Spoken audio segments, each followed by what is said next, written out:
तो अखिलेश के लिए पनौती बन गए स्वामी प्रसाद। खुद तो डूबे ही अखिलेश को भी ले डूबे।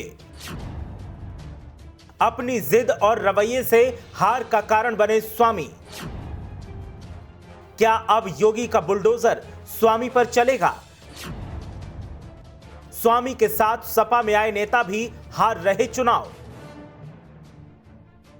कहते हैं कि सनम हम तो डूबेंगे लेकिन तुम्हें भी ले डूबेंगे।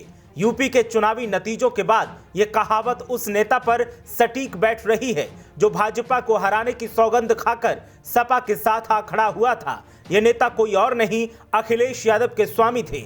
जी हां, वही स्वामी जिन्हें पिछड़ों का सबसे बड़ा नेता बताया गया, बीजेपी का काल कहा गया। लेकिन जब नतीजे सामने आए तो बीजेपी का काल सपा के लिए महाकाल बन गया है।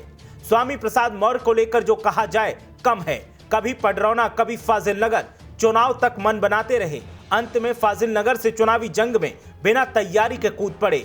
वोटिंग से पहले भी काफी बवाल हुआ, उन पर हमला भी हुआ। उनकी सांसद बेटी ने खुलकर अपनी ही पार्टी यानी भाजपा का विरोध कर दिया। लेकिन अब स्वामी की स्वीकार्यता पर ही सवाल उठने लगे हैं।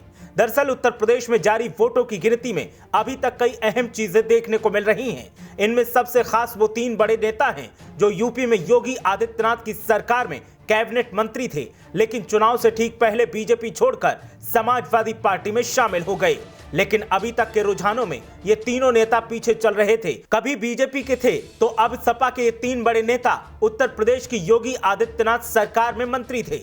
लेकिन चुनाव से ठीक पहले इन नेताओं ने बीजेपी पर कई तरह के आरोप लगाकर पार्टी को छोड़ दिया था और अखिलेश यादव के साथ मुलाकात कर समाजवादी पार्टी में शामिल हो गए थे। और यह भी साफ हो गया कि अब बीजेपी के पक्ष में नतीजे आए हैं तो इन नेताओं को अपने फैसले पर ही अब पछतावा करना पड़ रहा है।